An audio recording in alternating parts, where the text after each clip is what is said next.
Hi, Miami. Welcome back to Community Newspapers. This is the Women to Women show. I am your host, Cristina Hernandez, and I'm super excited. With me today, I have Amanda Harris. Hi, Amanda. Hi. And I have loved my conversation with Amanda. Amanda is on a mission to save hospitality and save jobs. So this is going to be a great topic.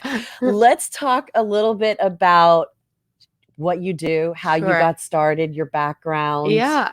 Well, I started in hospitality about 15 years ago. I was in operations actually, but worked my way up the ladder the hard way, and was recently the corporate executive at the Diplomat Beach Resort. I was the director of marketing there, where I oversaw a 1,000-room hotel, 10 restaurants, and 200,000 square feet convention center. So pretty big project. Yes. Prior to that, I had launched the East Hotel at Brickell City Center. I was the global brand director for that launch. I had done Soho House, Casa Tua, The Standard. So really just love the food and beverage industry and made a career out of it. So you have an impressive resume. So if we need marketing for the hospitality industry, you are our go-to person. For the hospitality and now consumer products too. We with the company, we just signed our first consumer products. That's a fish dip that's sold at Publix. So we're getting our toes wet in other places as well. Fish dip. It's so good. And you have started your own company. Yes. Tell us about this. I mean, like, how do you make the launch? Sure. Do you recommend making, like so many questions. So it wasn't ever anything really in my plans. I got furloughed with COVID-19. I was in the peak of my career, and I got furloughed last March. And about a week later, I said, you know what, I can sit here and wait for this to pan out, or I can start a consulting agency, because when and if COVID is over, there's going to be a lot of hotels and restaurants that are either opening for the first time and launching, or they're going to be reopening.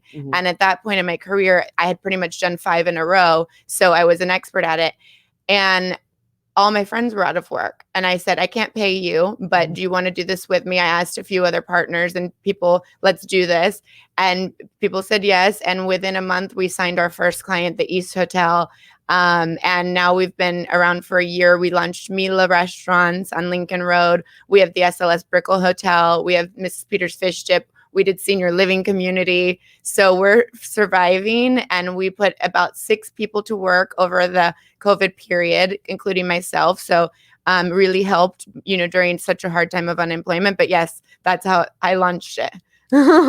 And what is your company called? It's called Amuse Society. And the meaning behind the name is we consider ourselves as the muses for creativity behind telling your story. And then society, because we care about making an impact on the community. So everything we do, even the clients we choose, are like-minded, conscious values, and community-oriented. I love this. Yeah. How, do you have any regrets about launching Amuse Society? Not at all. It's been hard, but work is hard. Yeah. And there's different hard parts about it, right? If you're self-disciplined and you love what you're doing, then it's worth it. Yeah. It's just like a corporate job, except for it's a little bit more responsibility because it's yours. Yeah. But no, I don't have any regret. I like the freedom of being able to really have my own voice versus, when you work for corporations, you really have to do their voice. And with our clients a little more, they like the style of Amuse Society. So they let us be kind of who we are when we do work for them. I love it. Yeah. One of the things that my platform is all about is supporting women in business. And your story really resonated with me. One, you started your own company. I think, how do we get the word out to support women in business? Well, I think exactly like you're saying. For me, my dad taught me when I get a job to always find a mentor. So every job I ever had, I found a mentor. I happen to choose female ones because females in the workplace. So I always had, and they're still, even though I leave the job, I still have them as mentors, and they stay relationships for me and they build. So just like you and I, reach out to each other, find a mentor, mentor someone. Yes. And in Amuse Society, we have a lot of females within the company. We're small, but we're a lot of girls. We did partner now, and we have some guys in there and some team in Argentina, but we're a big girl power company. And the best way to support each other is just doing it. Like reach out, mentor other women, buy from women businesses. I know, right? There's even like on food packaging, you can look at the back of food packaging and it will say women owned on certain food packaging. Yeah. So there's things you can do to try to support women businesses. Hire a Muse Society. Hire a Muse Society. What are some upcoming new things happening in the hospitality industry? Well, with one of my clients, the SLS Brickle, we're launching a pop-up restaurant in one of their spaces that closed down during COVID. So it's now time to reopen it back up. And they're launching a 10-course, 10-seat only tasting with Misfit Culinary Group. It's launching this week. So that's really exciting. So cool. There's a lot of new hotels and restaurants coming to Miami. So many people want to be in Miami right now. Just the world is slowly opening back up, but Miami, we kind of enjoy life and live life, and people want to be here. So there's just keep your eye out because there's just so many new restaurants and hotels coming to the scene. Wynwood, a lot of places coming. So one of the questions I always wonder when someone says that they're a marketing consultant, what does that mean? What do you do for your clients exactly? So it depends on the client, but I do everything from analyzing their cost savings. So how are they spending their money? Maybe getting their program vamped up. So maybe they have a small company and they have, a team of 1 or maybe even 0 marketing people. So I show them how to build tricks and use software or tools that I use as a small company or that I used when I didn't have big budgets, and how can they use it, and then maybe train a junior person to run these types of things. So tricks of the trade that you do when you don't have budgets or you don't have, a team of 20. So I also help just with overall brand look and feel. So their colors, their logos, is their message being told clearly? How can we tell your message in a way that's going to support your sales better and really look at return on investment, looking at your analytics of your website and your social media. And it's great to do all these things, but are they working? Are we spending our time wisely? Yeah. So that's most of the consulting work I do. And then at Muse Society, we also do social media content. So we'll do graphics and branding.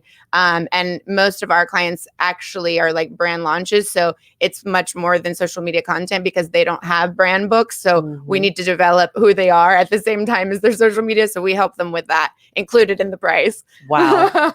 Very cool. Yeah. You also, I think you can get them into like TV spots, news spots. I can. I do. I yours. Definitely have contacts there, but I don't want to say I'm a PR agency. There's PR agencies that I know that normally are also on the projects. What I do is I help guide the message. Right? Like, what's the story of the month? What are we talking about? And like, so how are we developing a strategic communications plan? Got it. And then the PR and marketing teams all go from there. Got it. Yeah. What has been the biggest project you've worked on? Ooh, let's see. I mean, they're all big in different ways. So as a Muse Society or in my career? Let's say in your career. So the East Hotel was a really big one for me because it was my first global role. So I managed and hired and managed 12 different countries of PR and marketing agencies. Wow. So, and with that, I got to travel. I got to do media trips I got to meet the top media from all these countries. And Brickell City Center was just such a big game changer for Miami. Yeah. I think it was a $15 billion project. Huge. And so that was the first time I wasn't only working with Miami or the US, I was working on a global scale. Wow. So that was a big deal for me. And then the Diplomat in itself was a big animal just because Brookfield Hotel Properties bought it. It was, they bought it for like $400 million, put $100 million renovation. And we were about to sell for a very, very big price 3 years later and make a huge profit when COVID hit. But it was we turned a convention hotel into a luxury lifestyle. So it had meetings and groups during the week and then luxury lifestyle consumers on the weekends. And that is just very rare. So it was a big accomplishment also. I wanted to ask you another question and I had it on the tip of my tongue.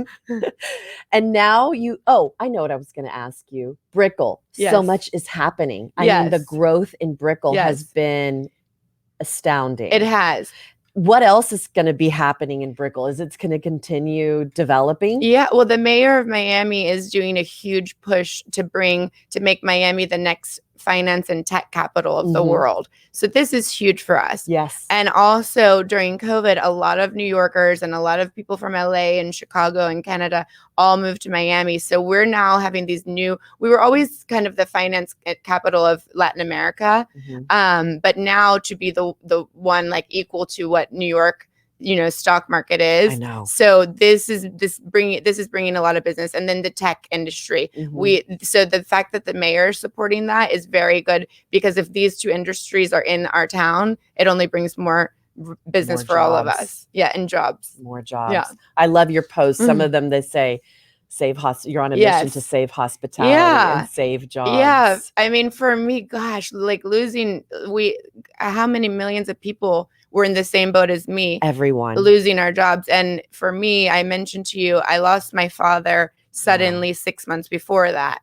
So I was down in the dumps. And I just said, gosh, there's a lot of people down in the dumps, and we have to do something, or I'm not going to be able to survive. Yeah. And so by me surviving, it helped other people survive and other people stay positive during this really terrible moment. Yeah. Because work is what we do. Yeah. It's they say separate it, but I don't. No. For me, my work is myself. If it's one thing that all of us, Yeah. I don't know anyone that isn't going to agree with this, that we've all learned during this pandemic, it's that we are social beings and we need human connection. Absolutely. And being able to just do this interview now face to face, and anyone's wearing masks, less of that. It's just like so much. So the isolation was tough. It was very difficult. Just for me mentally, like I struggled. I was going through grief. They say also when you lose a job, it's the same trauma as a death. So double trauma, right? And then not being able to see your family, being isolated when you're used to being with people every day. So mentally, no, I had to reach out and ask for help and do things to help with my mental state last year. That also helped me get through it. It's not, sometimes people see, oh, you did a Muse Society, everything's great. No, I wasn't great, actually. And I work on it every day. And I did that to be okay, but I wasn't necessarily okay in the midst of it. You know, the song by Rick Ross, Every Day I'm Hustling. Yeah. That seems like that's you. Yeah, every day you're hustling. And every day, sometimes you're happy, sometimes you're down in the dumps. Yeah. But you have to just keep going through it. My mom always said life is like a wave. Sometimes you're up, sometimes you're down, but you're always going to go back up. Yeah. You're always going to go back down. Yeah. So learning the tools to ride the wave, right? You got great parents. I do. Yeah. I have noticed also your social media and the content, how it is like you have a color scheme, and it's you do a great job. Thanks. So I highly recommend Amanda and a Muse Society. Thank you. Wishing you nothing but great success. And thank you for saving jobs and hospitality industry. It is struggling. Yeah. Well, we're actually doing really well now. Like business is definitely back. It's coming. Guys, come back to work. That's the thing. That's the thing. Everybody, right? So now the jobs are here. And like everybody's ready. So we do need staff. Like we need more staff now than we needed before. So now we're like, and like, it's funny how quickly the tides turn, but all these people, all these hotel owners, all these restaurant owners, they're bringing business now. So let's staff them up. Let's be a part of their team. Let's help them have success. The more they have success, the more we have success. It's what I said when my client Mila Restaurants hired me. I said, if Mila has success, we have jobs. Yes. So we want jobs. Yes. I've heard of Mila on Lincoln Road. I haven't been. Yes. What kind of food is it? It's Mediterranean. Okay. It's Mediterranean and it's wonderful. What is Mediterranean? So it's a mix of south of France and Japanese. Oh, wow. And it's very like, they have a fire dancer at night. They have beautiful music. It's more of like a dinner.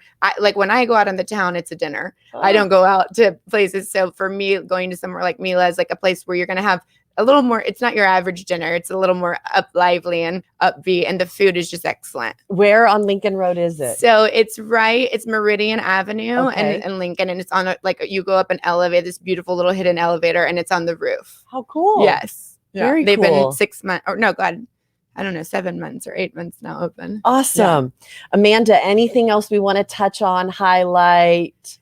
No, I think you covered it all. I think so too. Yeah. I'm excited for you to see you continue grow and succeed in what you're doing in Amuse Society. Thank you so much. I also see your other hashtags inspired by Amuse, which is really cool. Inspired by Amuse. So the company is called Amuse Society, but our mission is inspired by Amuse. So what can we do to inspire you? What can we do to inspire ourselves, right? So always be inspired by Amuse, and then you're going to keep going. Yeah. And if you want to follow us on Instagram, that's our tag is inspired by Amuse. Okay. Yeah. So follow Amanda on Instagram.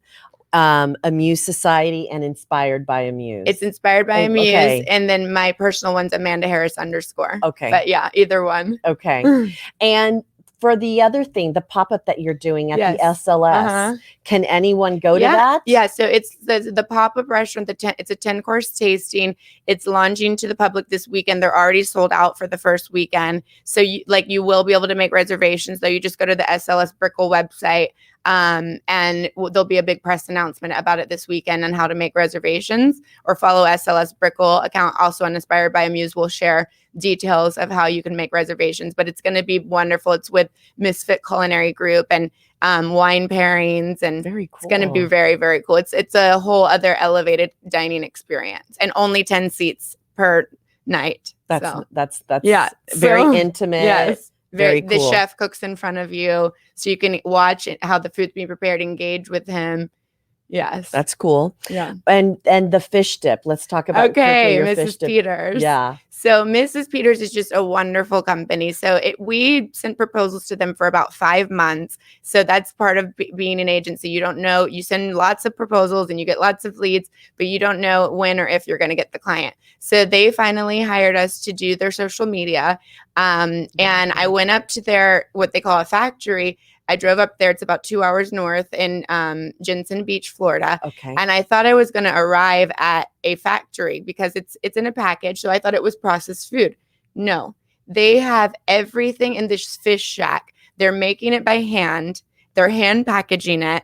The fish is all natural. It's keto friendly. They're smoking the fish with Australian oak wood. And then they're packaging it by hand and selling at Publix and Sprouts, all in Florida. And then they're launching soon in Whole Foods and Costco. But yeah. So you can get it right now. You can get it right now at Publix. I'm going to look for it. It's next to the Boar's Head Meats. Okay. So it's called Mrs. Peters Fish Dip. Okay. And it's natural. Yes. Which is there. If you look at the ingredients, it's all about the taste and it's all about the ingredients. And for me, that's just, I feel pride to be able to work with companies like this that really are doing conscious food that's good for you. It doesn't just look good. It's actually good for you. And you saw them making I saw it. I saw everything. And we're going to put it on social media soon. You'll see it too. And we just did their first photo shoot. So we're very excited. But they're called Mrs. Peters Smokehouse on social media. If you want to follow them. Okay. Yes. Thank you. Yes. Okay, everybody. So if you are a woman in business, and you're here in Miami, I would love to help promote you and your business. So get in touch with us and we'll see you next week. Thanks, Amanda, again for being with us. Be sure to follow her and Inspired by Amuse on Instagram. And we will see you next Monday at 11 a.m. for the Women to Women show. Thanks. Bye-bye.